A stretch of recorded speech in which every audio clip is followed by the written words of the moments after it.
कल कुछ होमवर्क दिया था मैंने? हाँ, नहीं नहीं क्या करके लाए होगे, इसलिए नहीं नहीं बोल रहे।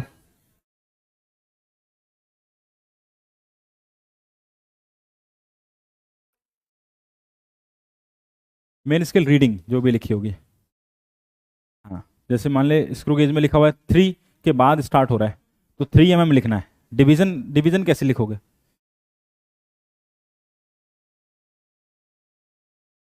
मेन स्केल डिवीजन है तो उसमें लेंथ दे रखी होगी मेन स्केल की, उसे मल्टीप्लाई करके मेन स्केल रीडिंग आ जाएगी ना। भाई डिवीजन दे रखे हैं, जैसे 5 डिवीजन पहले हैं, 5 डिवीजन है अगर मान लीजिए, तो तुम्हें ये समझ में आ जाएगा ना मेन स्केल रीडिंग क्या होगी। अगर उससे पहले 5 डिवीजन है 1 1 mm के, तो 5 mm होगी इसकी मेन स्केल रीडिंग। कोई क्वेश्चन बताना, मैं बता दूंगा। जो भी ऐसा कोई क्वेश्चन हो तो मैं बता दूंगा क्या होता है उसमें। ठीक है, चलो सबसे पहले तुम्हें पढ़ाते हैं मेजरमेंट ऑफ लार्ज एंगल या लार्ज डिस्टेंस, ऐसे लिखो, मेजरमेंट ऑफ लार्ज डिस्टेंसेस।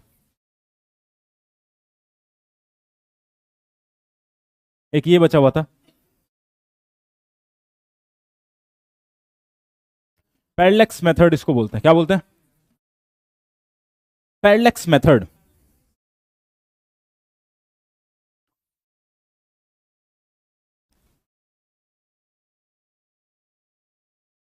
नहीं नहीं, बेसिक मैथ नहीं है, उसी का जो यूनिट एंड डायमेंशन चल रहा है उसमें 2 टॉपिक बचे हुए हैं, एक ये बचा हुआ है पैरेलैक्स मेथड, और एक बचा हुआ है एक्यूरेसी एंड प्रिसीजन। ठीक है, तो पहले पैरेलैक्स मेथड पढ़ते हैं, फिर उसके बाद एक्यूरेसी प्रिसीजन पढ़ा देंगे तुमको। देखो भाई, पैरेलैक्स मेथड क्या है?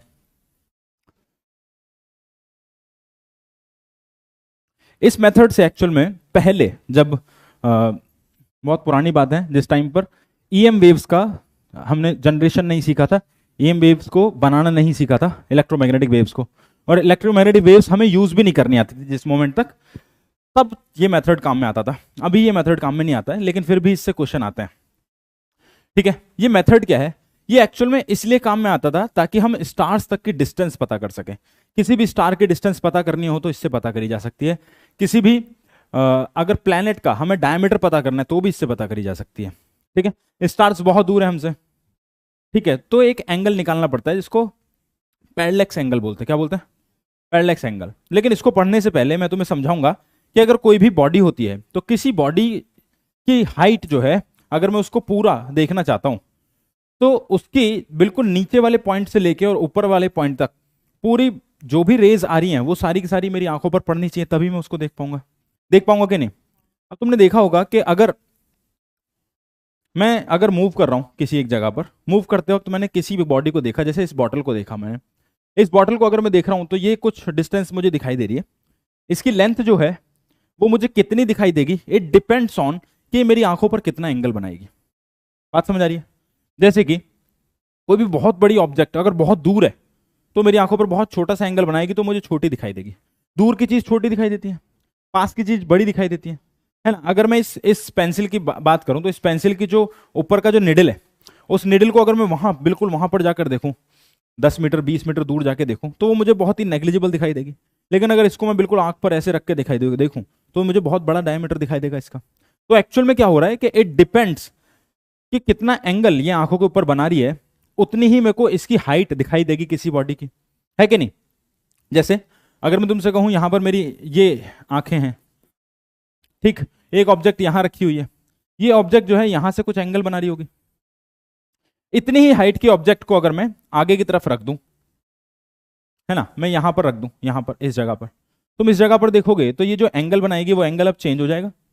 वो एंगल यहां से जो एंगल बन रहा होगा चेंज हो जाएगा कि नहीं? है? तो एंगल क्या कम हो गया? अगर एंगल कम होता है तो इसका पैरेलैक्स एंगल जो है वो कम हो गया, मतलब आंखों पर जो एंगल बन रहा है वो कम हो गया। ठीक है, अगर आंखों पर जो एंगल बन रहा है वो कम होगा तो इसका मतलब ये मेरे को छोटी दिखाई देगी object as compare to this. अगर यहीं से मैं इसको थोड़ा सा और आगे स्ट्रेच कर दूं इस जगह, लेट्स सपोज इस सेम हाइट होती लेकिन यहां पर होती, क्या तीनों की हाइट लगभग सेम है ना, तीनों की हाइट सेम है, और मैं इसको यहां से मिलाऊं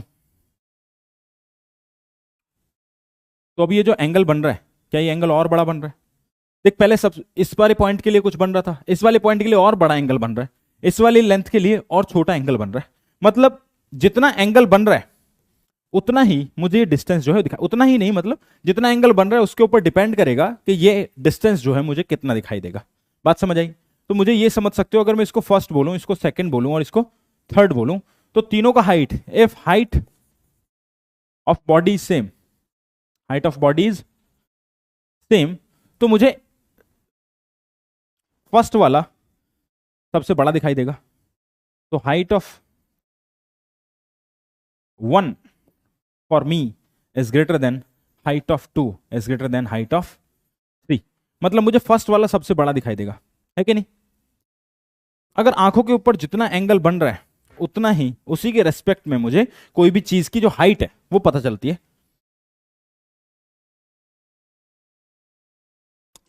ठीक, तो पैरेलैक्स मेथड भी एक्चुअल में इसी चीज के ऊपर बेस्ड है कि अगर बहुत दूर कोई डिस्टेंस है, जैसे कि स्टार्स की डिस्टेंस है, किसी प्लेनेट की डिस्टेंस है, वो तो बहुत ज्यादा दूर है, तो वो जो एंगल बनाएगा वो बिल्कुल नेग्लिजिबल एंगल बनाएगा कि नहीं बनाएगा? अगर वो एंगल मैं नाप पाऊं तो मैं एक चीज कर सकता हूं, मैं बताता हूं क्या कर सकता हूं। एक्चुअली पैरेलैक्स क्या होता है? पैरेलैक्स एक मेथड है। अगर मैं तुमसे कहूं कि तुम एक पेंसिल लो ऐसे, ठीक है, ऐसे लो पेंसिल अपने आंखों के सामने, ठीक है, इसका ये जो तुम्हें दिखाई दे रहा है पॉइंट ऊपर वाला, इस पॉइंट को एक आंख बंद करके देखो ऐसे, और दीवार पे लोकेट करो ये किस जगह पर दिखाई दे रही है। दिखाई दे रही है? अब इस आंख को खोलो और दूसरी वाली को बंद करो, क्या ये लोकेशन चेंज हो गया? क्या ये लोकेशन, ये किस वजह से चेंज हो गया? क्योंकि एक्चुअल में जब मैंने एक आंख से देखा तो इसका लोकेशन, इसको देखने का, इस पॉइंट को देखने का लोकेशन कोई और था। दूसरे पॉइंट पर जब मैंने देखा तो लोकेशन कोई और था। मतलब जब मैं अलग अलग लोकेशन से देखता हूं तो बॉडी भी मुझे अलग अलग जगह पर दिखाई देती है कि नहीं? ऐसे ही अगर मैं किसी स्टार को देखूं, इस आंख से देखूं मुझे कहीं और दिखाई देगा, इस आंख से देखूं तो कहीं और दिखाई देगा।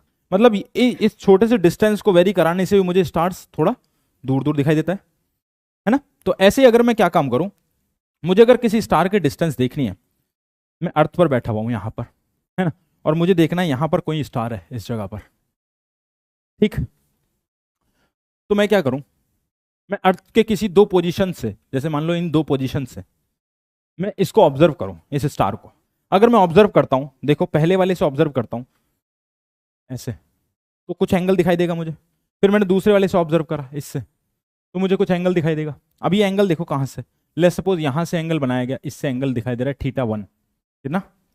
θ1। और यहां से एंगल दिखाई दे रहा है मेरे को अल्फा, कितना दिखाई दे रहा है? अल्फा। अगर मैं यहां से एक लाइन ऐसे जोड़ूं तो ये जो एंगल दिखाई देगा क्या वो θ1 दिखाई देगा, और ये वाला एंगल क्या अल्फा दिखाई देगा, है कि नहीं? तो तुम्हें ये तो समझ में आ सकता है ना कि वो जो इन दोनों लोकेशन से, अर्थ के दोनों लोकेशन से अगर मैं देख रहा हूं तो मेरे को ये स्टार कितना एंगल बनाते हुए दिख रहा है? मुझे दिख रहा है θ1 प्लस अल्फा। कितना एंगल बनाते हुए दिख रहा है? θ1 प्लस अल्फा। और तुम्हें ये तो पता है कि ये डिस्टेंस जो है बहुत दूर है। क्या है ये डिस्टेंस? बहुत दूर है। अगर मैं डिस्टेंस ये वाली बहुत दूर है ना, this is very very greater than that of this distance, ये डिस्टेंस बहुत छोटी है, सपोज इसको एक्स बोलता हूं। अगर ये बहुत ज्यादा बड़ी है एज कंपेयर टू एक्स, है ना, तो ये एंगल जो बन रहा है, ये पूरा angle, this total angle is parallax angle, इसको बोलते हैं पैरेलैक्स एंगल। पैरेलैक्स एंगल कितना बन रहा है भाई? बन रहा है मेरे पास θ1 प्लस अल्फा। कितना बन रहा है? θ1 प्लस अल्फा। बात समझ आ रही है? θ1 प्लस अल्फा अगर मुझे एंगल दिखाई दे रहा है, ठीक। अच्छा, ये जो डिस्टेंस है, अगर ये एंगल बहुत छोटा है, क्या है ये? बहुत छोटा है। अगर एंगल बहुत छोटा होता है, एंगल क्या होता है? आर्क बाय रेडियस होता है, आर्क बाय रेडियस, ठीक है। ये कितना एंगल होता है? ये एंगल एक्चुअल में मिनट्स और सेकंड्स में है, मिनट्स में भी नहीं है, सेकंड्स में है ये। मिनट्स और सेकंड मतलब समझते हो? क्या तुम्हें पता है 1 डिग्री को मैं 60 मिनट्स लिख सकता हूं? कितना लिख सकता हूं? और 1 मिनट को मैं 60 सेकंड लिख सकता हूं, है ना। तो ये सेकंड्स, उससे भी और छोटे एंगल्स में है ये, ठीक है। इतना छोटा एंगल, तो इतना छोटा एंगल मतलब ये बिल्कुल नेग्लिजिबल पार्ट होगा, ये बिल्कुल नेग्लिजिबल होगा। तो तुम ये नहीं सोच सकते कि इसके बीच से अगर मैं कोई लाइन ऐसे खींचूं तो ये तीनों लेंथ जो है वो बराबर होनी चाहिए, ऑलमोस्ट होनी चाहिए कि नहीं? मैं अगर यहां पर ओ लिख दूं, ए लिख दूं और बी लिख दूं, तो मुझे एक चीज समझ में आएगी कि ओ ए जो है वो अप्रोक्सीमेटली बराबर होगा ओ बी के, और इसको अगर मैं एक्स बोल दूं दैट इज अप्रोक्सीमेटली बराबर टू ओ एक्स, होना चाहिए कि नहीं?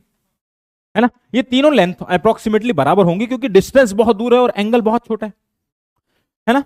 अगर ये तीनों लेंथ बराबर है तो ये कर्वेचर जो कर्वेचर जैसा है वो कर्वेचर जैसा नहीं बचेगा। क्या ये स्ट्रेट लाइन हो गया? क्या हो गया? है ना। तो हम कंसीडर कर सकते हैं, वी कैन कंसीडर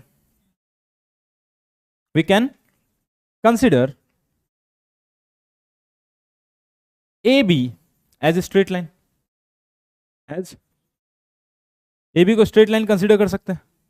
अगर ए बी को हम स्ट्रेट लाइन कंसीडर करें तो अब तो क्या है, अब तो मैं लिख सकता हूं angle that is equal to arc by radius. Arc कितना हो जाएगा कि ए बी अपॉन रेडियस हो जाएगा एक्स, एक्स सॉरी एक्स नहीं ओ एक्स, कितना हो जाएगा ओ एक्स, ऐसे लिख सकते हैं ना। एंगल को अगर मैं रेडियन में लिखूं, ए बी को अगर मैं मीटर्स में लिखूं, ओ एक्स को भी मैं मीटर्स में लिखूं, तो मेरे पास angle that is equal to arc by radius आ गया डायरेक्टली, है कि नहीं। तो उस टाइम पर sine theta cos theta tan theta लिखने की कोई जरूरत नहीं है, मैं डायरेक्टली लिखता हूं angle that is equal to arc by radius. बात समझ आई? अच्छा, इससे अब मैं वो मेजरमेंट कैसे निकालूंगा, देख वो मेजरमेंट ऐसे निकालूंगा, ये लिख लिया तुम लोगों ने, लिखो इसको।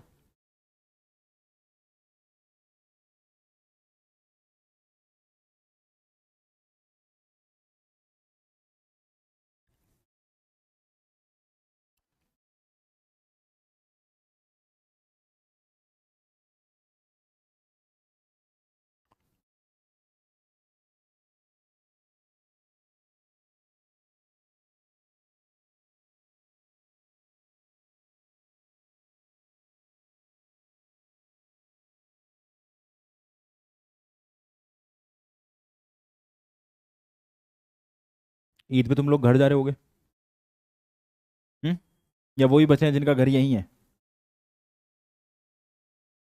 घर जा रहे हो ना।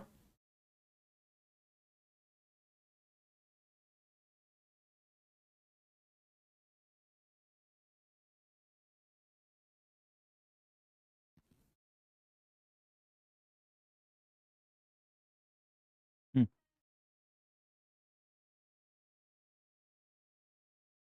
किसमें? नहीं, 1 डिग्री दैट इज 60 मिनट्स। घड़ी के हिसाब से इसका कोई रिलेशन नहीं है। तुम्हें अगर ऐसा लग रहा होगा घड़ी घूमने पर 360 घूमने पर वो 60 मिनट्स आता है, ऐसा नहीं है। घड़ी से कोई रिलेशन नहीं है, ये एक्चुअल मिनट से इसका कोई रिलेशन ही नहीं है। ये मिनट एक्चुअल में इंडिविजुअल यूनिट है उसकी एंगल की,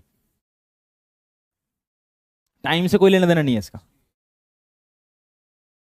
नहीं, ऐसा भी कुछ नहीं है। हाँ, 1 डिग्री को 60 पार्ट्स में डिवाइड कर दिया, वो 1 मिनट है, लेकिन उससे कोई लेना देना नहीं है टाइम से इसका। एक्चुअली मुझे भी लगता था, मैंने फिर इस पर थोड़ा सोचा समझा, रिसर्च किया, तो मुझे कोई कोई भी ऐसा रिलेशन नहीं मिला। तुम्हें मिले तो मुझे बताना। ठीक है, अब देखो, अब मुझे जैसे मान लो उस प्लेनेट का मेरे को डिस्टेंस निकालना है। प्लेनेट का क्या निकालना है? डिस्टेंस। वो स्टार है मेरे पास वहां पर, यहां पर इस जगह पर स्टार है, और ये एंगल बना रहा है अर्थ के किसी दो पोजीशंस के ऊपर, कुछ एंगल बना रहा है। लेट्स सपोज ये पूरा एंगल बोल देता हूँ थीटा है, कितना है? थीटा। यहां से यहां तक का डिस्टेंस अर्थ और स्टार के बीच में लेट्स सपोज डी है, कितना है? डी। तो मुझे लिखना है angle that is equal to arc by radius. तो मैं लिख दूंगा theta that is equal to arc, ये जो ए बी लेंथ होगा, मेरे को ये तो पता होगा ना मैंने किन दो लोकेशन से ये दोनों एंगल्स फाइंड आउट करें, किन दो लोकेशन से मैंने एंगल फाइंड आउट करें, तो ये डिस्टेंस मुझे पता होगी। ठीक है, तो ए बी तो मुझे पता है, तो angle that is equal to A B arc by radius which is D. तो डी की वैल्यू क्या आ जाएगी यहां पर? D can be written as A B by theta. Theta को रेडियन में लिख लेना, ध्यान रखना।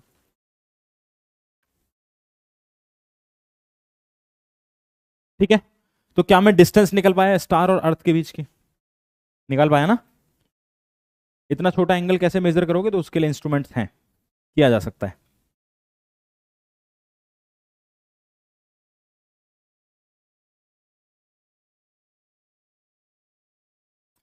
ना। अभी तो ये बहुत इजी हो गया है करना। हम यहाँ से एक इलेक्ट्रोमैग्नेटिक वेव भेजते हैं, वो उस स्टार से टकरा के जैसी वापस आती है, वापस हमारे पास सेम तरह की इलेक्ट्रोमैग्नेटिक वेव टकरा के वापस आई, तो हम डिस्टेंस निकाल लेते हैं। ये 3 लाख किलोमीटर पर सेकेंड से चली है, तो टकरा के वापस आने में कितना डिस्टेंस कवर करा होगा, कितना टाइम लिया उसने, निकाल सकते हैं अब तो। लेकिन पहले ऐसे निकालते थे, तो अप्रॉक्सीमेट वैल्यू ही आती थी, बहुत ज़्यादा एक्यूरेट वैल्यू तो नहीं आती थी, अब तो एक्यूरेट आ जाती है।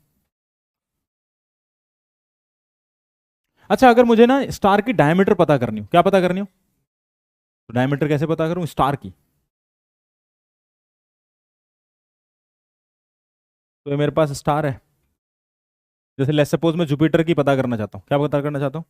जुपिटर की लेंथ पता करना चाहता हूँ। अर्थ ये है, क्या अर्थ छोटी है जुपिटर से? है ना, एक्चुअल में तो अर्थ से सारे स्टार्स बड़े ही है ना। तो अगर मैं एक काम करूं, मैं सेम लोकेशन से यहाँ से मैं जुपिटर के दोनों एंड्स को देखूं, क्या देखूं? दोनों एंड्स को, अगर जुपिटर के दोनों एंड्स को देखता हूं मैं, तो दोनों एंड्स को देखूंगा तो ये कुछ एंगल बनाएगा इस जगह पर। एंगल मान लो ये बनाया अल्फा, कितना एंगल बनाया? अल्फा। अब मुझे इसका डायमीटर पता करना है, ये डायमीटर है डी, ठीक है भाई? ठीक, तो मुझे बस ये पता होना चाहिए कि इसके और इसके बीच की डिस्टेंस कितनी है। तो किसी भी प्लैनेट और अर्थ के बीच की डिस्टेंस निकालने का तरीका तो भी बताया तुम, इस तरीके से डिस्टेंस निकाली जा सकती है कि मैं दो अलग अलग लोकेशन से उसी स्टार को अगर देखूं, उसके स्टार के कोई भी एक पॉइंट को, सेंटर वाले पॉइंट को अगर इमेजिन कर लो, तो तुम्हें उन दोनों, मतलब अर्थ और स्टार के बीच का डिस्टेंस मिल जाएगा ए बी बाई थीटा से, है कि नहीं? अब अगर मान लो डिस्टेंस तुम्हारे पास आ ही गया है, लेट्स सपोज ये डिस्टेंस आ गया एक्स, या कुछ भी बोल देता हूँ उसे, क्या बोलूँ इसको, ये लिख लिया तुमने डी, ठीक है? तो इसको कुछ और बोल देता हूँ, एक्स बोल देता हूँ, है ना। ये डी और एक्स अलग अलग चीजें हैं भाई, ध्यान रखना। अब मुझे रेडियस पता करनी है इसकी, है ना, ये जुपिटर है, तो अब मुझे angle that is equal to arc by radius लिखना चाहिए, लेकिन इस टाइम पर आर्क जो हो जाएगी वो डी हो जाएगी, और डिस्टेंस क्या हो जाएगी? एक्स। तो अगर मुझे डी पता करना है तो डी हो जाना चाहिए अल्फा इंटू एक्स, क्या हो जाना चाहिए? अल्फा इंटू एक्स, है ना। तुम्हारे सिलेबस में यही सब है, इससे ज़्यादा कुछ नहीं है। बात समझ आई कैसे किया ये? अगर एक ही लोकेशन से दो डिफरेंट पॉइंट्स को देखूं, स्टार का सबसे ऊपर वाला पॉइंट और सबसे नीचे वाला पॉइंट, और उस टाइम पर मैं एंगल लिख पाऊं, तो ये एंगल मेरे पास जो भी आएगा, ये एंगल जो भी आएगा उस एंगल से मैं डायमीटर पता कर सकता हूं। जुपिटर की डायमीटर आ जाएगी इतनी, ऐसी किसी भी स्टार की डायमीटर निकाली जा सकती है। सन की डायमीटर निकालनी हो, कैसे करेंगे? एक ही पॉइंट से सन के सबसे ऊपर वाला पॉइंट और सबसे नीचे वाला पॉइंट पता कर लो, ठीक है? और फिर ये देख लो कि सन की और अर्थ के बीच की डिस्टेंस कितनी है, तो तुम्हारे पास निकल के आ जाएगा कि भाई इसकी डायमीटर कितनी होगी, ठीक। पहले तो और भी बहुत सारी चीजें किया करते थे लोग लोग जैसे ये निकालते थे कि सन यहाँ पर है और अर्थ घूम रही है ना, तो अर्थ घूमते वक्त वो वेट करते थे कि किस टाइम पर हम ये पता कर सकते हैं कि अर्थ, जैसे मान लो सन का डायमीटर निकालने के लिए और भी कुछ चीज़ें किया कर सकते हैं। जैसे वो वेट करते थे किस टाइम पर सोलर इक्लिप्स होता है, सोलर इक्लिप्स वाले टाइम पर ये पता लग जाता था कि अर्थ, अगर मून ने इस पूरे को ढक लिया है, ठीक है, इट मीन्स यहाँ पर एंगल सेम बन रहा होगा, क्योंकि अगर पूरे को ढक लिया तो यहाँ पर जो आदमी है उस आदमी को मून की वजह से सन नहीं दिखाई दे रहा होगा। बात समझ में आई है कि नहीं? तो अगर पूरे को ढका है तो मून यहाँ पर आ गया होगा, सन नहीं दिखाई दे रहा होगा, तो मून और सन के बीच की डिस्टेंस भी निकाल सकते हैं उससे। कैसे? पहले अर्थ और सन के बीच की डिस्टेंस तुम्हें पता है, और मून जो है, मून और अर्थ के बीच की भी पता है, तो यहाँ से इसके बीच की निकाल सकते हैं, माइनस करके, निकाल सकते हैं ना। तो ऐसे किया करते थे, लेकिन वो बहुत पुरानी बातें होगी, वो सब तुम्हारे सिलेबस में भी नहीं है। ये दो चीजें तुम्हें समझनी है कि angle that is equal to arc by radius से हम ये जो डिस्टेंसेस हैं दो चीजें पता कर सकते हैं। एक तो डिस्टेंस बिटवीन स्टार्स पता कर सकते हैं, और हम पता कर सकते हैं कि स्टार का या किसी भी प्लैनेट का डायमीटर कितना है, ठीक है भाई? चलो उससे अगला क्वेश्चन। एंगल एक्चुअल में एक एक इंस्ट्रूमेंट होता है जो एंगल को मेजर कर सकता है ना, उसका नाम तो मैं भूल गया, लेकिन वो इसी काम में आता है कि वो लाइट जो आती है ना, उसमें एक शीशा लगा होता है, वो लाइट उस पर टकराने के बाद रिफ्लेक्ट करती है शीशे पर, वहाँ पर कुछ कोऑर्डिनेट्स लिखे होते हैं, वो कोऑर्डिनेट को बताया था कि इतना अगर घूमी है तो इट मीन्स ये इस जगह पर इतना एंगल बना रहा है स्टार। समझ में आई बात? लाइट से पता कर लेते हैं, ठीक है। अगर कोई ऐसा दूर दूर, जैसे सन का तो पता कर सकते हो लाइट से, मून का भी पता कर सकते हो लाइट से, है ना, लेकिन अगर कोई बहुत दूर स्टार है जिसकी लाइट ही यहाँ तक नहीं पहुँच रही, तो कैसे पता करोगे? तो उसमें एक शीशा होता है, उसको देखते हैं और उसको एक पर्टिकुलर लोकेशन पर एक पॉइंट होता है उसमें बीच में, तो जो भी स्टार है उसको उस पर्टिकुलर लोकेशन पर शिफ्ट करना होता है, मतलब ऐसे घुमा फिरा के उस स्टार को उस पॉइंट पर शिफ्ट कर देते हैं।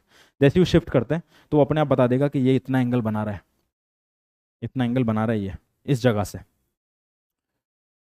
चलो आगे चलें। पैरेलैक्स मेथड समझ में आया तुमको? उसके अलावा लिखो एक्यूरेसी एंड प्रिसीजन।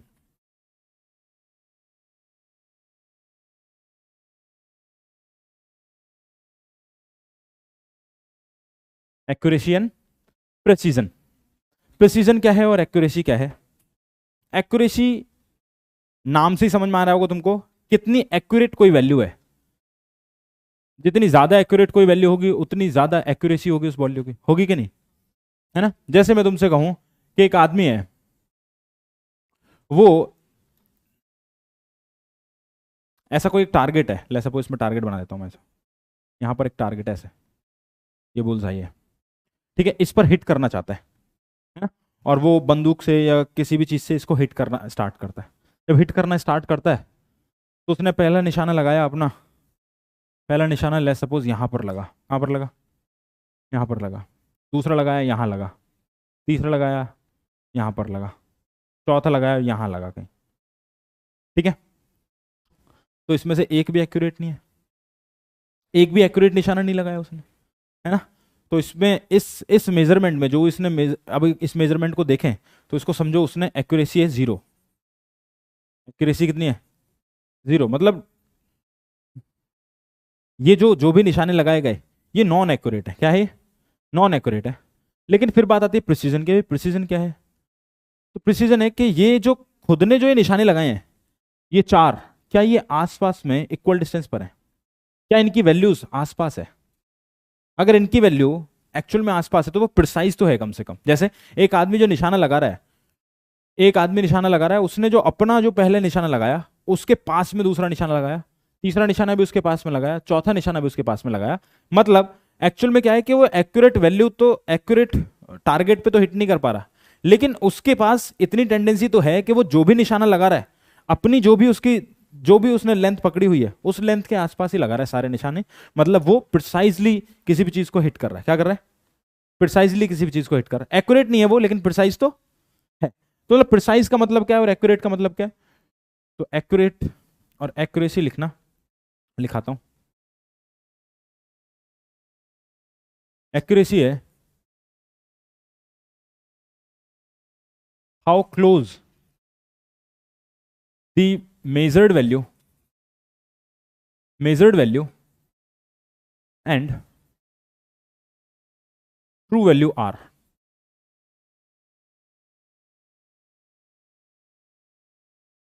ठीक है? और प्रिसीजन है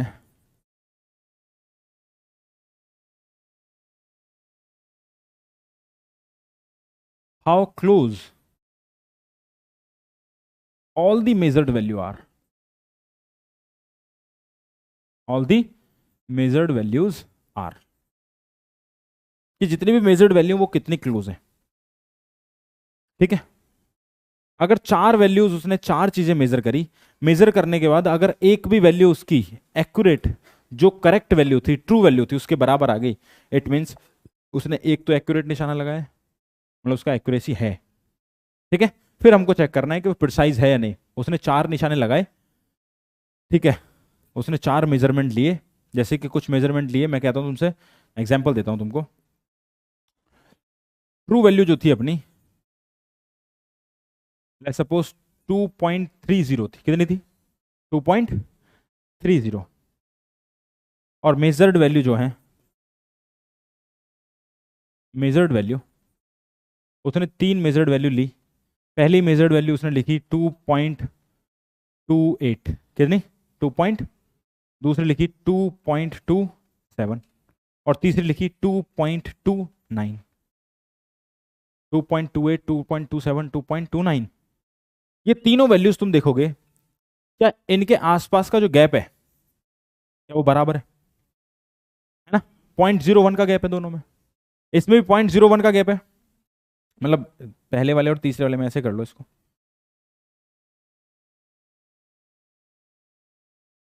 ऊपर नीचे लिख लोगे ऐसे। और ऐसे, तो इसमें भी 0.01 का गैप है ना, 0.01। 0.01 का अगर डिफरेंस आ रहा है, मतलब ऐसा नहीं कि 0.01 का डिफरेंस आएगा, अगर डिफरेंसेस जो हैं वो बराबर है, मतलब ये प्रिसाइज वैल्यूज है। कैसी है? प्रिसाइज वैल्यूज है। तो मेजर्ड वैल्यू जो है ना वो प्रिसाइज है,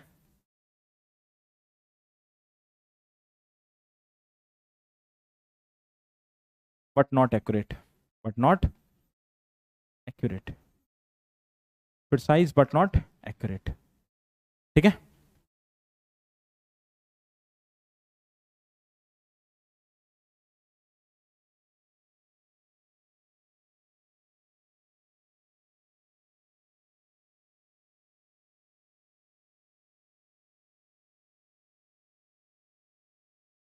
अगर मान लो उसने दूसरी मेजर्ड वैल्यू कुछ ली होती है ऐसी,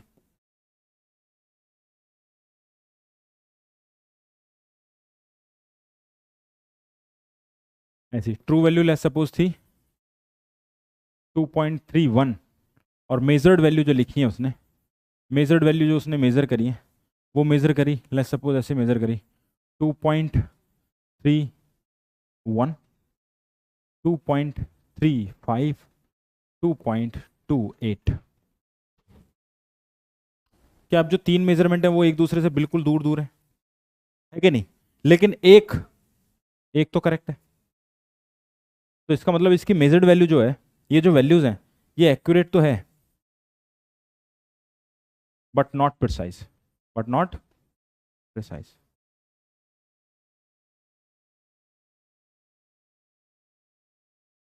बट नॉट प्रिसाइज।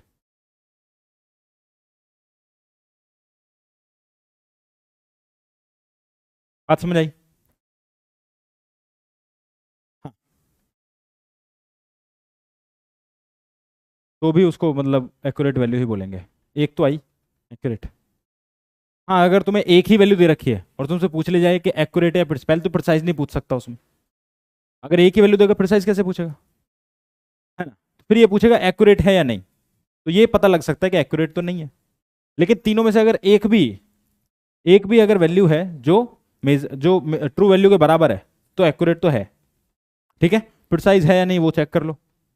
तो इसमें प्रिसीजन नहीं है क्योंकि दूर दूर है बाकी सारी वैल्यूज।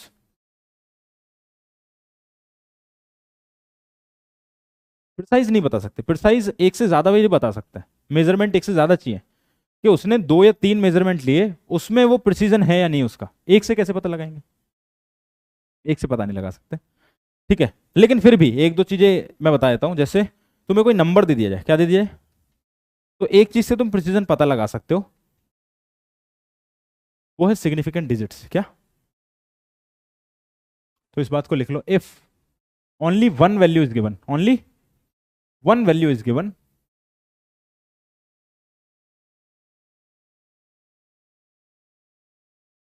ठीक है, अगर एक ही वैल्यू दी गई है और पूछा गया है कि प्रिसाइज है या नहीं, है ना, जैसे एक ट्रू वैल्यू दे दी तुम्हें और दूसरी वैल्यू दे दी मेजर्ड वैल्यू एक ही दी, और पूछा कि प्रिसाइज है या नहीं। एक्यूरेट तो तुम निकाल लोगे, अगर सेम वैल्यू है तो ठीक है एक्यूरेट है। प्रिसाइज कैसे निकालोगे? तो नंबर ऑफ सिग्निफिकेंट डिजिट से निकाल सकते हो, नंबर ऑफ सिग्निफिकेंट डिजिट। अगर नंबर ऑफ सिग्निफिकेंट डिजिट ज्यादा है, मतलब precision is more, precision is more, ज्यादा प्रिसाइज है value. Number of significant digits अगर ज्यादा होगी तो ज्यादा प्रिसाइजली मेजर करेगी ये वैल्यू।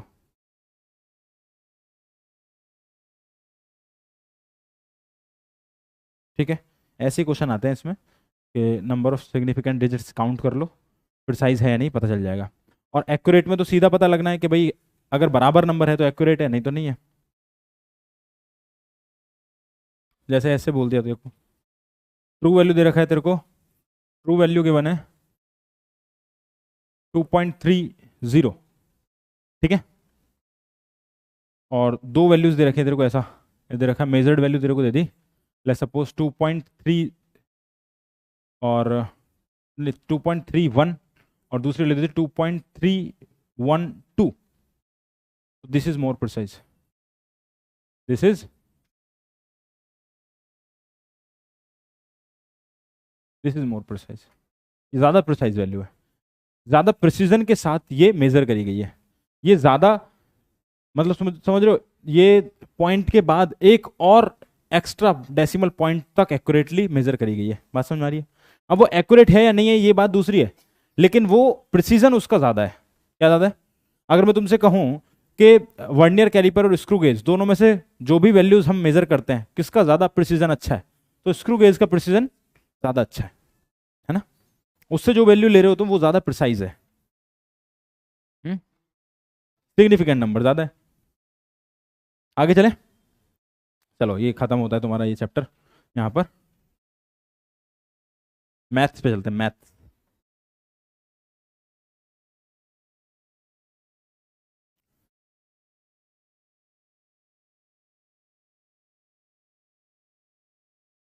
मैथ्स आता है क्या सबको? हाँ, अभी पता करते हैं, रुक जाओ। हाँ भाई, मैथ्स आता, बेसिक मैथ तो आता होगा तुम लोगों को, है ना? टेबल्स आते हैं, टेबल्स आते हैं पक्का? कहाँ से कहाँ तक? 10 तक? 11 तक?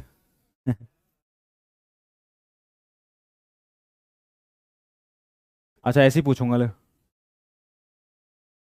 13 × 15 बताओ कितना हुआ? 13 × 15। बिना कैल ऐसे पेन वेन नहीं चलाना है भाई, ये थोड़ी है। 13 × 15 कैसे करेंगे?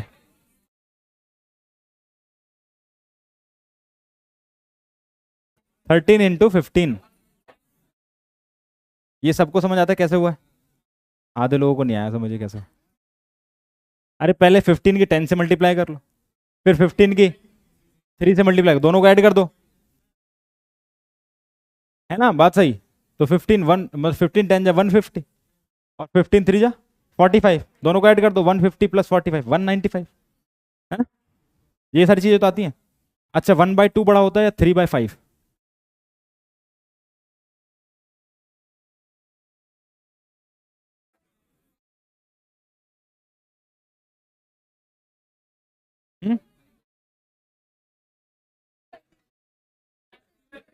एक एक करके, एक एक करके, एक एक करके। Which is greater?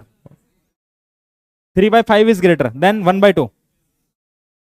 पक्का? अच्छा कुछ ऐसा नंबर देता हूँ जो कंफ्यूजिंग हो थोड़ा, है ना?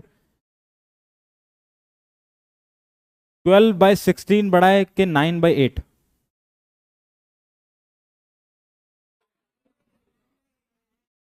ये सिंपल हो गया यार, तो उल्टा करता हूँ इसको। 12/16 बड़ा है या 7/9?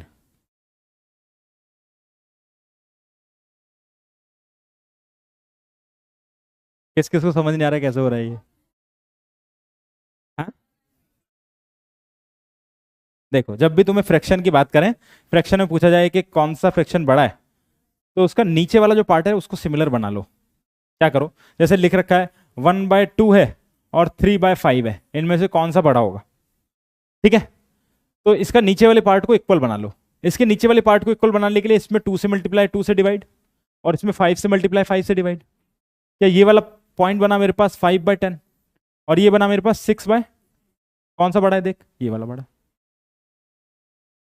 10 तो नीचे वाला सेम हो गया ना, तो 6, तो 3/5 इज ग्रेटर देन 1/,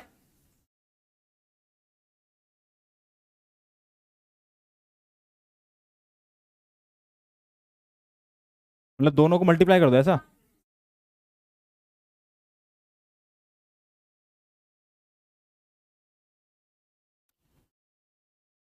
ठीक। अब देखो कुछ चीज और पूछो तुमसे। एलसीएम एचसीएफ तो आता है ना सबको? एचसीएफ की जरूरत भी नहीं है, एलसीएम तो आता है? हाँ? पक्का आता है?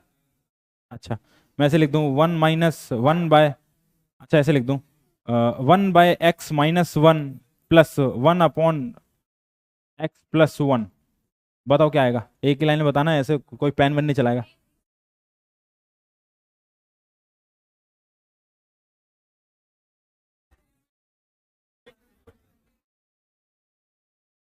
कितना आएगा? 2x बाय, समझ आता है ये तो सब? चलो बढ़िया है। ठीक, कुछ कुछ बेसिक बेसिक चीज़ें हैं, ये सब अगर तुम्हें आती हैं तो ठीक है, फिर तो कोई दिक्कत नहीं है। क्योंकि मैंने ऐसे भी बच्चे पढ़ाए हैं एक बार लास्ट टाइम, मैं इसलिए पूछ रहा हूँ तुमसे। एक बच्चा था, जेई का बच्चा था, तो मतलब शौक लग जाएगा तुम्हें देख के। उसको उसने ऐसे लिख दिया,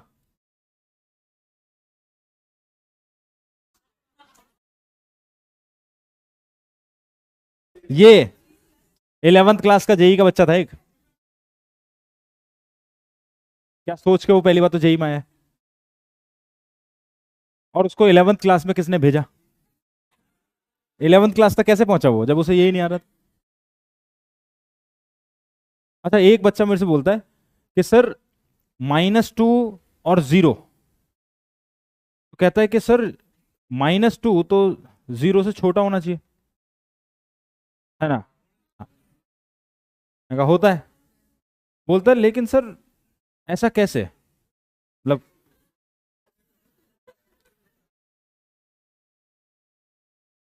अच्छा, मैंने उसको एक वेक्टर में एक बात बोली, मैंने वो बोली कि नल वेक्टर से ज्यादा बड़ा वेक्टर है -a vector, -a vector is greater than null vector.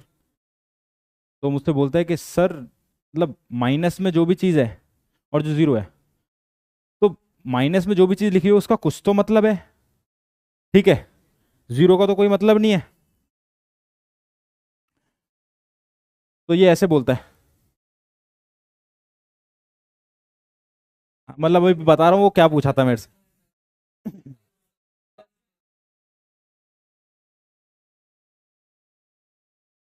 Exactly उसने क्या पूछा था वो बताता हूँ तेरे को।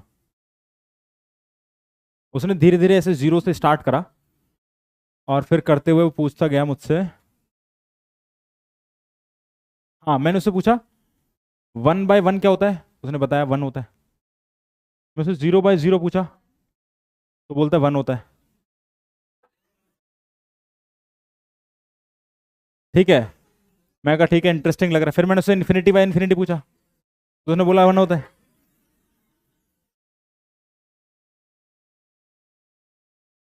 ठीक है, फिर मैंने 0/1 पूछा, तो उसने इन्फिनिटी बोला, और 1/0 उसने 0 बोला। मतलब ये अगर कुछ भी होता रहता है, हाँ, ज्यादा आए होंगे और भी, पता नहीं बोर्ड में कैसे नंबर दे रहे हैं आज। तो ये सब तो तुम्हें आता है ना, 0/0 0 होता है। चलो ठीक है, फिर लिखो। देखो कोई भी जो मैथमेटिक्स है, मैथमेटिकल टूल इस चैप्टर का नाम है, mathematical mathematical tool, mathematical tool इस चैप्टर का नाम है। पहली बात तो मैथमेटिक्स क्यों पढ़ाया जा रहा है? क्योंकि हर एक चीज को समझने के लिए एक लैंग्वेज की जरूरत पड़ती है। किसकी जरूरत पड़ती है? और फिजिक्स की लैंग्वेज मैथ्स ही है। मैथ्स अगर नहीं समझोगे तो फिजिक्स समझ नहीं आएगी, क्योंकि फिजिक्स क्या है? फिजिक्स टोटली मैथ्स के ऊपर तो डिपेंड करती है। एक बॉडी यहां से गिरी, गिरने के बाद कितने सेकंड में वो इस जमीन पर पहुंचे, बिना मैथ के कभी कैलकुलेट नहीं कर सकते, है ना? कितना टाइम लगा, कितना डिस्टेंस उसने कवर करा एक सेकंड में, कितनी वेलोसिटी उसकी बढ़ गई, कितना एक्सीलरेशन उसके ऊपर लग रहा था, बिना मैथ्स के सॉल्व नहीं कर सकते। और हमें मैथ्स ही तो चाहिए। मेनली बताया जाता है कि कार जो है, कार जब बनाई जाती है तो उसका डिजाइन जो किया जाता है उस पर 3-4 फैक्टर्स डिपेंड करते हैं। जैसे पहला फैक्टर जो होता है वो होता है कि कार जो है वो फ्यूल एफिशिएंट होनी चाहिए। कैसी होनी चाहिए? है ना, वो कम फ्यूल यूज करे। ठीक। दूसरा, उसका डिजाइन जो होना चाहिए वो ऐसा होना चाहिए कि वो स्पीड भी अच्छी गैदर कर पाए और हिले ना, वाइब्रेट ना हो। ठीक है, वाइब्रेशन उसके अंदर कम हो। तीसरा होता है कि वो टॉपल ना कर जाए। क्या ना कर जाए? टॉपल नहीं करनी चाहिए। टॉपल का मतलब समझते हो? चलते चलते ना लुढ़क ना जाए वो। ठीक है। और वो कुछ बहुत सारी चीजों के ऊपर डिपेंड करता है। जैसे वो डिपेंड करता है कि अगर उसकी हाइट तुमने ज्यादा रखी है तो ऑब्वियसली वो जल्दी पलट सकती है। जैसे कि स्कॉर्पियन, स्कॉर्पियो देखी है कार तुमने? उसके साथ प्रॉब्लम यही थी कि वो फिसलती जल्दी थी। दूसरी प्रॉब्लम क्या है उसके साथ? उसके साथ उसके अगर शीशे खोल के तुम उस कार को चलाओगे तो वाइब्रेट करेगी बहुत ज़्यादा, क्योंकि उसकी हाइट थोड़ी ऊंची है। ठीक है, वहीं पर अगर तुम लेंसर की कोई भी कार देख लो, बिल्कुल नीचे बनाई जाती है।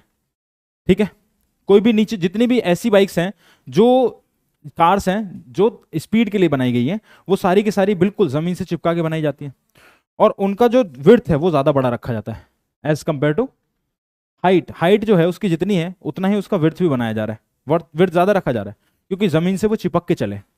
बात समझ आ रही है? तो हर एक चीज के ऊपर कैलकुलेशन लगाई जा रही है, हर एक चीज में अगर उसका 1 सेंटीमीटर भी अगर हाइट कम करा गया है, तो उसका ये भी तो कैलकुलेशन निकाला जाता है कि कितने परसेंट रेट ऑफ टॉपलिंग कम हो गया, निकाला जाता है ना। ये भी निकाला जाता है कि उसकी हाइट कम करने की वजह से अभी जो एयर ड्रैग उसके ऊपर लगेगा वो एयर ड्रैग कितना कम लगेगा। जैसे 30 मीटर पर सेकंड पर पहले जो एयर ड्रैग लग रहा था वो इतना परसेंट ज्यादा लग रहा था, इसकी अगर मैंने 1% हाइट कम करी तो एयर ड्रैग इतना कम लग रहा है, तो इसका फ्यूल इफिशियंसी इतना बढ़ जाना चाहिए। आता है ना ये सब, सब कुछ मैथमेटिक्स तो है। अगर मैथ्स नहीं आएगा, फिजिक्स के तो 1-2 फॉर्मूले हैं, उसके अलावा सब कुछ मैथ्स है। फिजिक्स ने ये बता दिया कि इसके बीच में और इसके बीच में मैथमेटिकल रिलेशनशिप ये है। अगर रिलेशनशिप सॉल्व भी करना नहीं आएगा तो फिर कैसे काम करेंगे? तो mathematics is the language of physics, क्या बोली जाती है?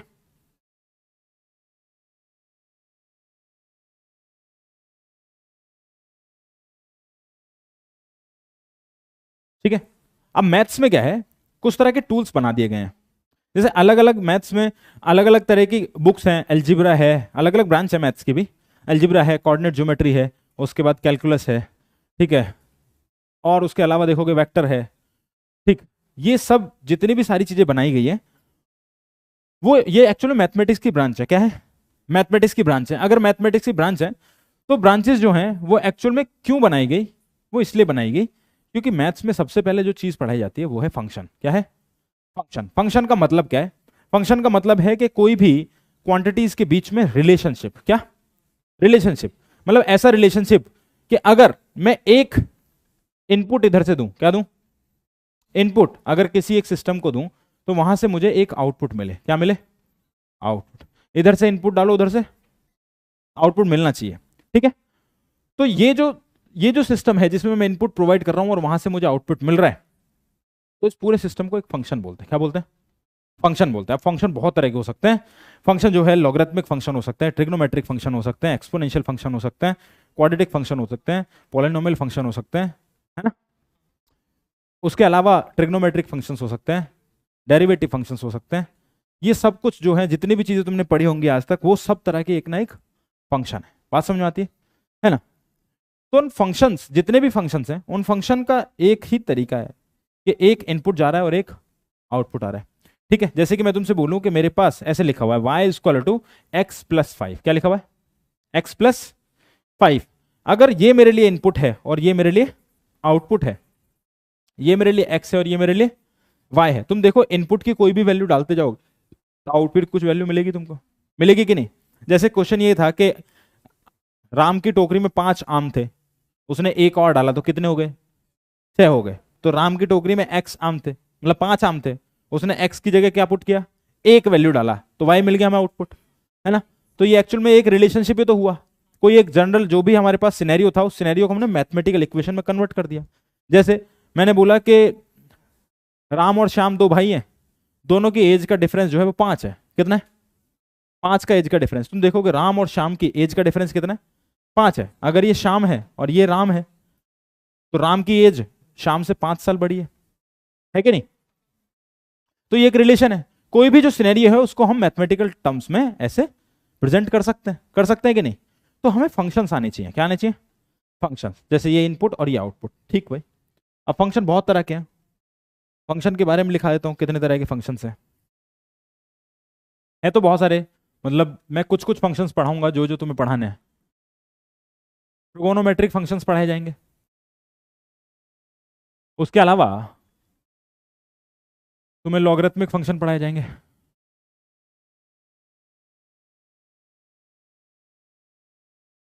ठीक है।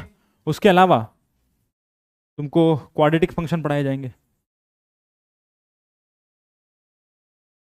तुम्हें बाइनोमियल फंक्शंस पढ़ाए जाएंगे, तुम्हें एल्जेब्रिक फंक्शंस पढ़ाए जाएंगे।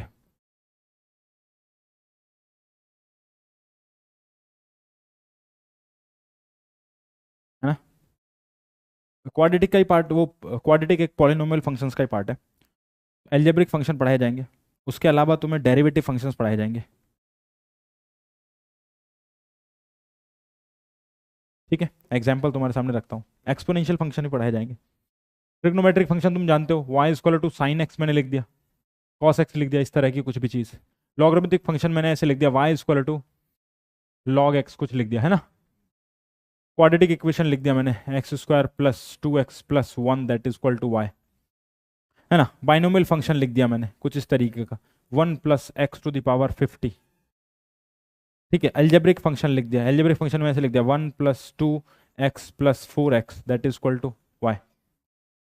डेरिवेटिव फंक्शन लिख दिया, y is equal to d upon d x of x square plus 1। ये डेरिवेटिव फंक्शन है।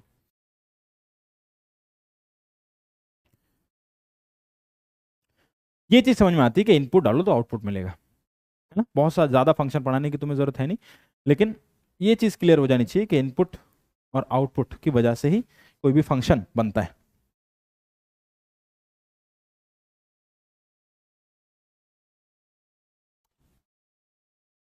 अब फंक्शन को रिप्रेजेंट करने का एक तरीका है, जैसे मुझे लिखना है y is a function of x, ऐसे लिखना है, तो मैं इसको ऐसे लिख सकता हूँ, देखो y can be written as function of x। कैसे लिखा जा सकता है, y is a function of x। बात समझ आती है। जैसे मैंने लिख दिया y is x square plus 1, तो क्या मैं इसको ऐसे लिख सकता हूँ y is a function of x, मतलब तो एक्स स्क्वायर प्लस 1 लिख सकता हूँ क्या, लिख सकता हूँ ना। अगर लिख सकता हूं, अगर तुमसे बोला जाए कि फाइंड y1, तो तुम वैल्यू निकाल सकते हो क्या। क्या मैंने x की जगह 1 पुट कर दिया, तो तुम जो भी इक्वेशन है उसमें x की जगह 1 पुट कर दो, तो पुट कर दोगे आ जाएगा 1 का स्क्वायर प्लस 1। क्या f ऑफ 1 की वैल्यू आ जानी चाहिए 2, कितनी आ जानी चाहिए 2, है कि नहीं। तुमसे बोल दिया जाए कि लिख दो f इज x माइनस 1, क्या लिख दो, f is f of x minus 1, कितना आएगा।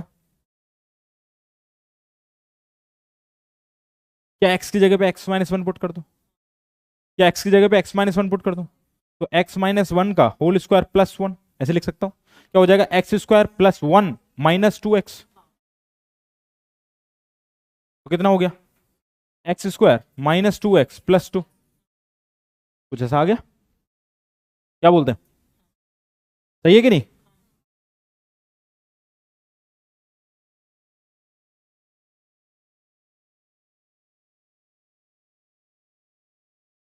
क्या हो गया, तुम ऐसे नींद में क्यों रखे हो। अच्छा, y इक्वल टू मेरे पास आ गया, देख x प्लस 1 कुछ ऐसे लिखा हुआ है, इसका स्क्वायर है ना।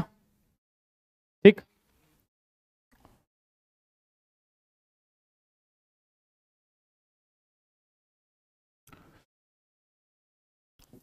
तो this is a function of x। ऐसे ही मेरे पास कुछ आ गया gx, क्या आ गया, है ना? वो है x प्लस 1, क्या है x प्लस 1। तो क्या तुम f ऑफ gx निकाल सकते हो, हाँ निकालो। क्या जहां पर x रखा हुआ था वहां पर मेरे को gx रख देना। और क्या तुम g ऑफ fx निकाल सकते हो,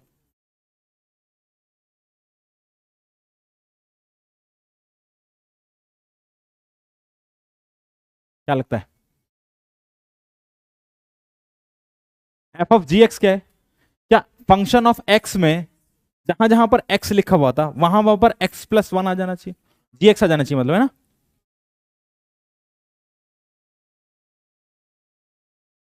क्या पहले वाले का आंसर आएगा x प्लस 2 का स्क्वायर, x प्लस, क्या लगता है एक्स स्क्वायर प्लस 4x,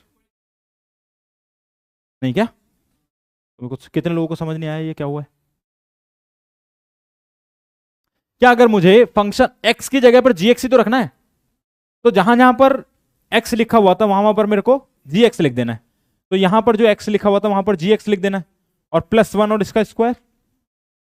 अच्छा, gx की वैल्यू कितनी है x प्लस 1, तो मतलब ये हो जाएगा x प्लस 1 और प्लस 1, तो x प्लस 2 हो गया ना, इसका स्क्वायर कितना हो जाएगा, x square plus 4 plus 4x। अच्छा इस वाला, ये वाला देखें अगर, हाँ क्या जी एक्स जहां पर x था उसकी जगह एफ एक्स आ जाना चाहिए, है ना, तो क्या हो जाना चाहिए, ये हो जाना चाहिए F x plus 1। F x की वैल्यू कितनी है, क्या x प्लस 1 का होल स्क्वायर प्लस 1, क्या हो जाना चाहिए x square plus 1 plus 2x plus 1, क्या आ गया x square plus 2 plus 2x। सही है ना यार, हाँ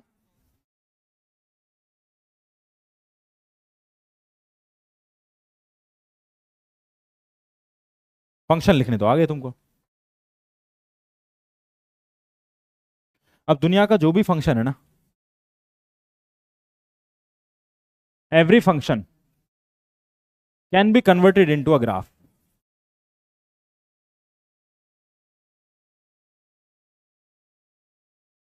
can be converted into a graph. दुनिया का कोई भी फंक्शन ग्राफ में बदला जा सकता है। बात समझ आई, तरीका क्या है बदलने का, बताता हूं।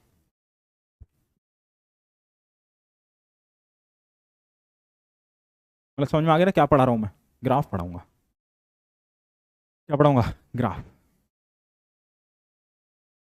तो देख दुनिया का कोई भी फंक्शन अगर ग्राफ में बदला जा सकता है तो सबसे पहले बेसिक फंक्शंस बिल्कुल उठाते हैं।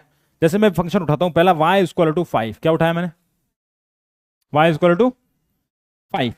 y इक्वल टू 5 मैंने उठाया तो होता क्या है, किस तरह से फंक्शन की वैल्यू लिखी जाती है। तो हमें पहली बात तो दो कार्टेशियन प्लेन समझ में आना चाहिए क्या होता है। क्या इसमें मैं x और y इन दोनों की वैल्यूज प्लॉट करता हूं, x की वैल्यू जितना बदलेगी और उसके कॉरस्पॉन्डिंग y की वैल्यू जितना बदलेगी वो सब कुछ मैं प्लॉट करूंगा।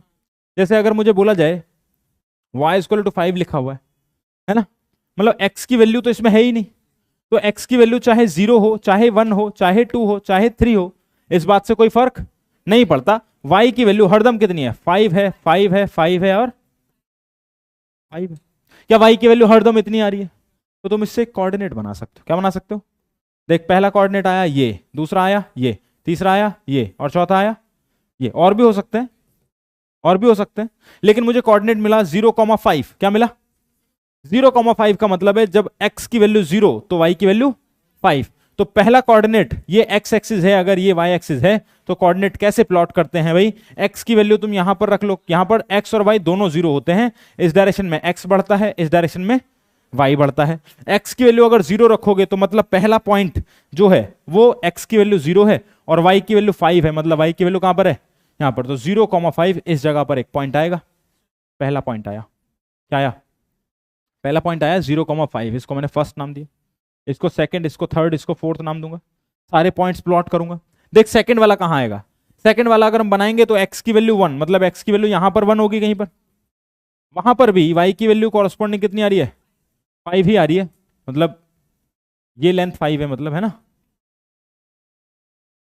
ठीक है, तो दूसरा पॉइंट भी यहां पर आया x और y, तीसरा पॉइंट भी यहां पर आएगा, चौथा पॉइंट भी यहां पर आएगा, पांचवा पॉइंट भी यहां पर आएगा। मतलब अगर इन सारे पॉइंट्स को मिला दिया जाए तो मेरे पास एक लाइन बनी, ये एक लाइन बनी कि नहीं बनी। तो this is the graph for this y equal to 5, y equal to 5 का एक ग्राफ बन गया।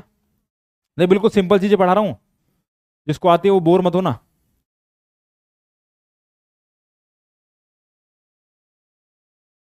ठीक है, अब मान ले इसकी जगह ऐसा आ जाए y इक्वल टू x आ जाए, क्या आ जाए, y इक्वल टू x आ जाए, तो तेरे को क्या करना है, x की वैल्यू 0 पुट करनी है, x की वैल्यू 1 पुट करनी है, 2 पुट करनी है, -1 पुट करनी है, -2 पुट करनी है, और उसके कॉरस्पॉन्डिंग y की वैल्यू पुट करनी है। देख y की वैल्यू कितनी आएगी, x की वैल्यू 0 पुट करूंगा तो 0 आएगी, 0, 1, 2, -1, -2, कुछ ऐसी वैल्यूज आएंगी। देख कितने कोऑर्डिनेट्स आए मेरे पास, एक आया 0, 0, एक आया 1, 1, एक आया 2, 2, एक आया -1, -1, -2, -2।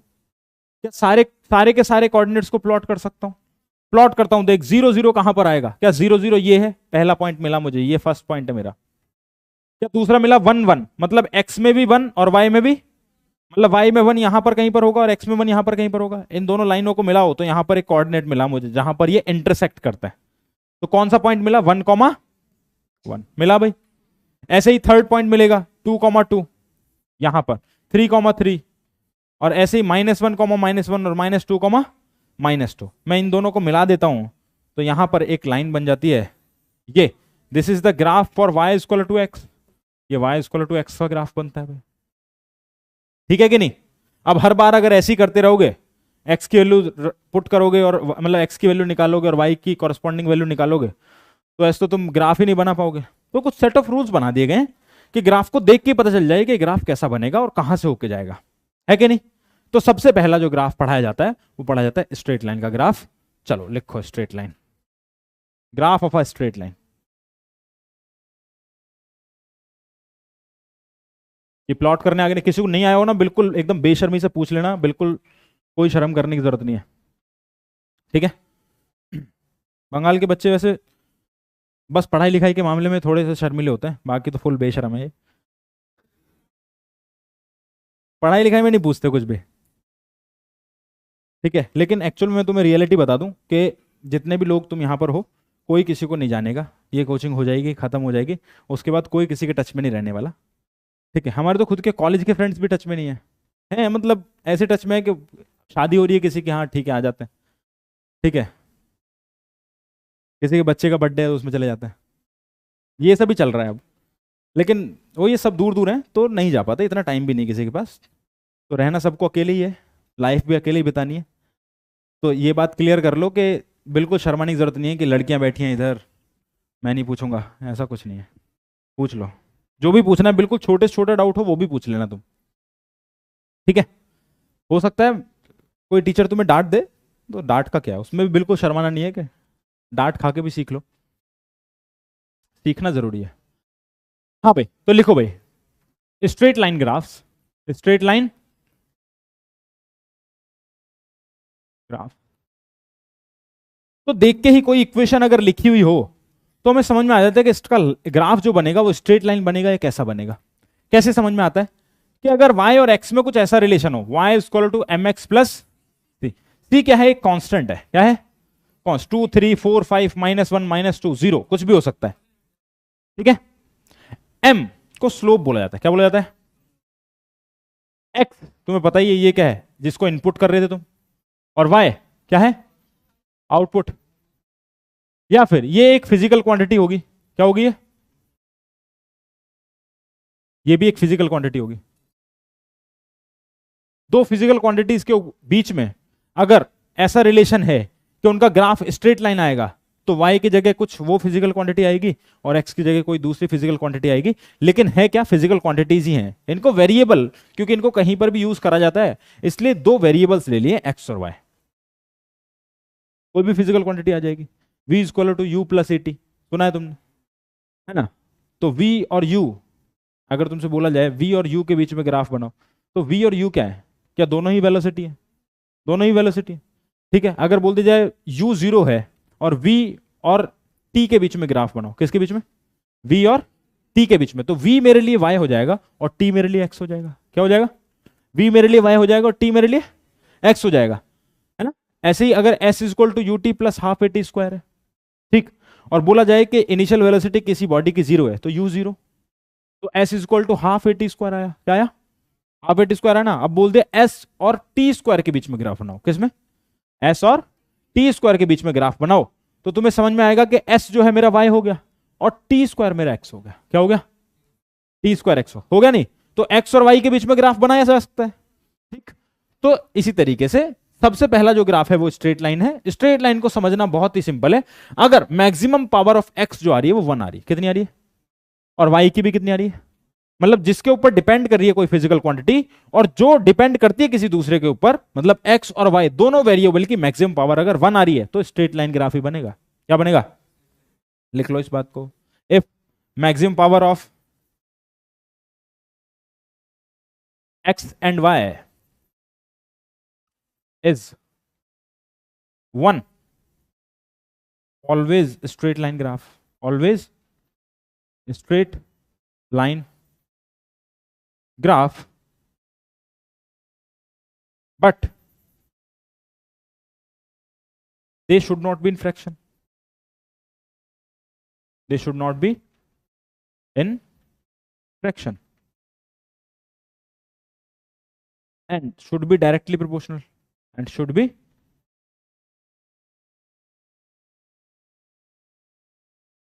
Directly proportional. अगर डायरेक्टली प्रोपोर्शनल है तभी स्ट्रेट लाइन आएगा, अगर इनडायरेक्टली प्रोपोर्शनल हो गए तो स्ट्रेट लाइन नहीं आएगा। जैसे आगे x is equal to 1/y, x is equal to 1/y, तो इस टाइम पर स्ट्रेट लाइन ग्राफ नहीं बनेगा क्योंकि अभी इनडायरेक्टली प्रोपोर्शनल हो गए। तो एक तो डायरेक्टली प्रोपोर्शनल होने चाहिए x और y, उनका मैक्सिमम पावर 1 होना चाहिए। क्या होना चाहिए? बात समझ आई? तो स्ट्रेट लाइन बनेगा। अब देख समझाता हूं। तो इसे समझने के लिए सबसे पहले तो ये समझ लो कि c क्या है। What is c? c को इंटरसेप्ट बोलते हैं। क्या बोलते हैं? c is basically intercept. इसका मतलब है it is the value of y when x is 0. It is the value of y when x is, जब x 0 हो तो y की जो भी वैल्यू हो सकती है दैट इज c। बात समझ आई?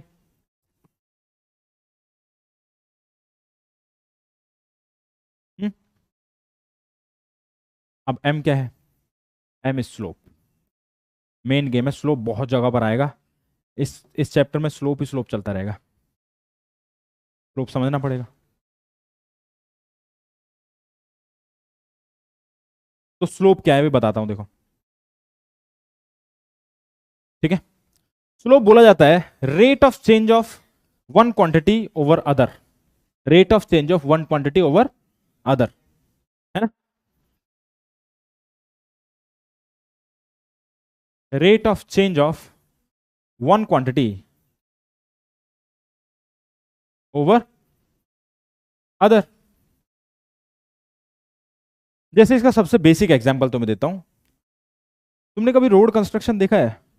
रोड कंस्ट्रक्शन पे एक आदमी येलो कलर का एक कैमरा से लेके ऐसे खड़ा होता है, देखा है कभी? सिविल इंजीनियर खड़ा होता है,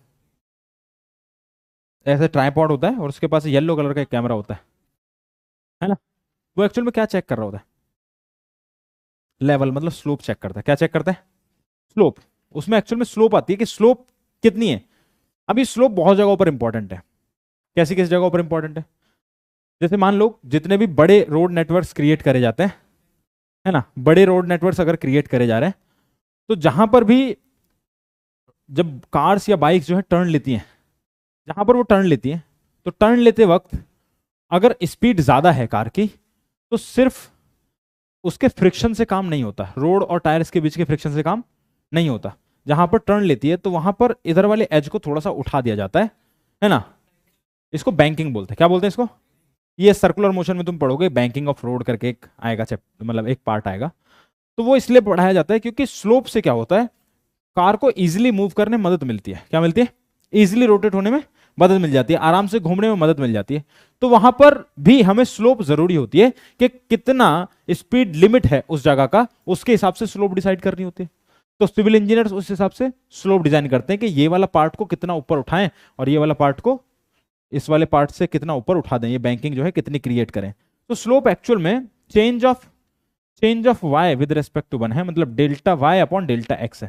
चेंज ऑफ वाई या change of one quantity over other quantity. Delta का मतलब क्या है? चेंज। क्या है डेल्टा का मतलब? चेंज। मतलब m can be written as y2 minus y1 upon x2 minus x1। जैसे मैं तुमसे कहूं कि एक पॉइंट था यहां पर और दूसरा पॉइंट था यहां पर ये था x1 y1 पॉइंट नाम था इसका, और इसका नाम था x2 y2। तुमसे बोला जाए कि इन दोनों के बीच में स्लोप कितनी है ना? तो स्लोप कैसे लिखोगे? तुम देखो, पहला वाला पॉइंट और दूसरा वाला पॉइंट, ये फाइनल पॉइंट है, ये इनिशियल पॉइंट है। तो इन दोनों के बीच में तुम देखो चेंज इन y कितना आ गया। चेंज इन y कितना आया? देख, ये पूरा लेंथ यहां से यहां तक कितना है? y2। यहां से यहां तक कितना लेंथ है? ये y2। और ये जो लेंथ था यहां से यहां तक, ये कितना था? y1 था ना? ये वाला लेंथ यहां से यहां तक, क्या ये y1 था? और ये वाला लेंथ था y2। तो अगर y2 में से y1 माइनस करूंगा तो क्या ये वाला लेंथ आएगा? दिस इज y2 माइनस, आएगा कि नहीं? और ऐसे यहां पर अगर ले सपोज ये x1 था और ये x2 था, तो ये डिस्टेंस पूरा x2, ये वाला डिस्टेंस पूरा x1। तो मुझे ये डिस्टेंस मिल गया कि नहीं मिल गया? This distance is x2 minus. तो देख, y2 minus y1 upon x2 minus x1। ये जो येलो कलर में दिखा हुआ है यही m है, इन दोनों का ratio y2 minus y1 upon x2 minus x। बात समझ में आई? क्या change in y upon change in x।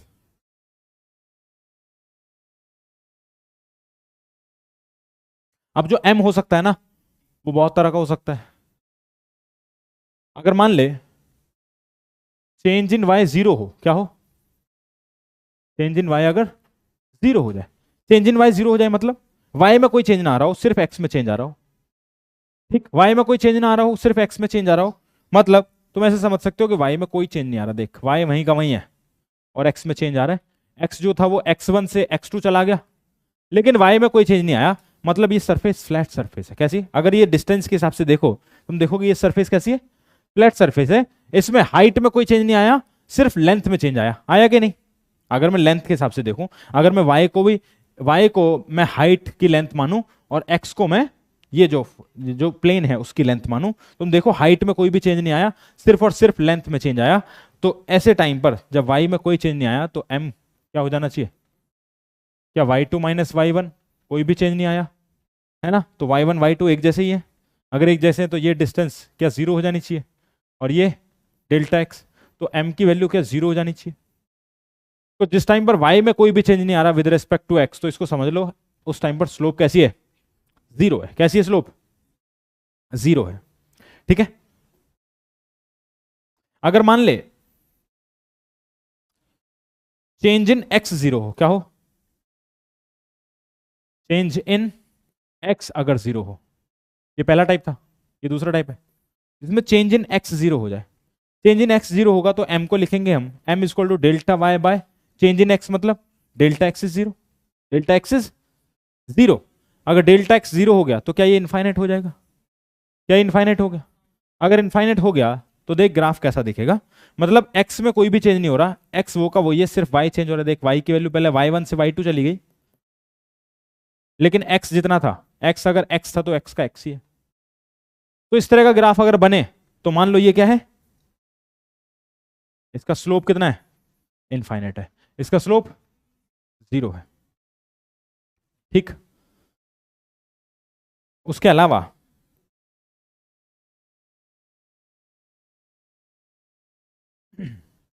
एक होता है m पॉजिटिव और होता है m, तो m पॉजिटिव हो सकता है, नेगेटिव हो सकता है, जीरो हो सकता है और इनफाइनाइट हो सकता है। कैसे? m की वैल्यू पॉजिटिव कब होगी?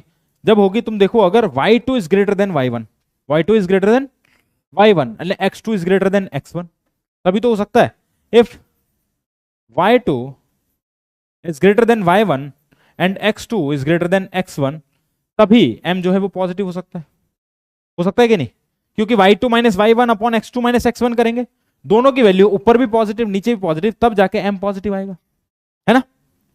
और अगर ऐसा हो जाए इन m की वैल्यू नेगेटिव, मतलब कोई भी एक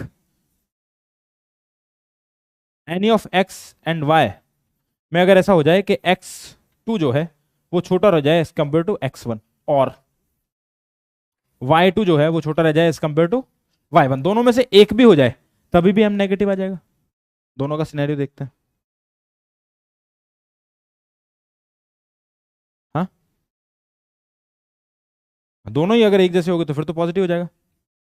अगर इसलिए लिखा हुआ है वन ऑफ एक्स और वाई, या तो एक हो जाए एक्स और वाई में से कुछ भी। देख पहले वाले का, पहले तो इसका ग्राफ बना देते हैं एम पॉजिटिव का। अगर एम पॉजिटिव का ग्राफ बनाऊंगा तो कुछ ऐसा होना चाहिए, कैसा होना चाहिए कि भाई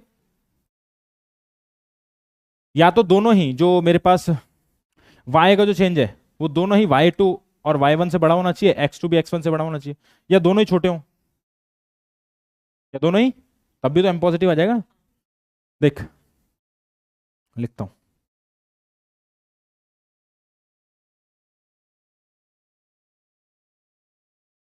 अगर मैं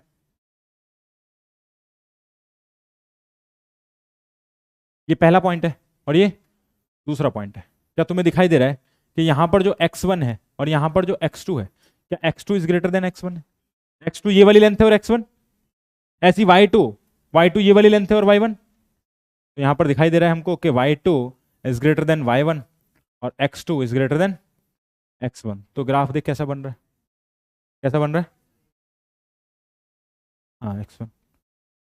ग्राफ कैसा बन रहा है, क्या पॉजिटिव बन रहा है। पॉजिटिव को एक और तरीके से पहचान सकते हो तुम, अगर एंटी क्लॉकवाइज, अब टाइम हो गया, ये थीटा, अगर एंगल जो है theta it is less than 90 degree, it is less than 90 degree, तो m कैसा होगा। लेकिन देख एंगल कहां से लेना स्टार्ट करा है मैंने, anti clockwise, anti clockwise from, anti clockwise from x axis, positive x axis. चलो आगे पढ़ाएंगे और बात कल।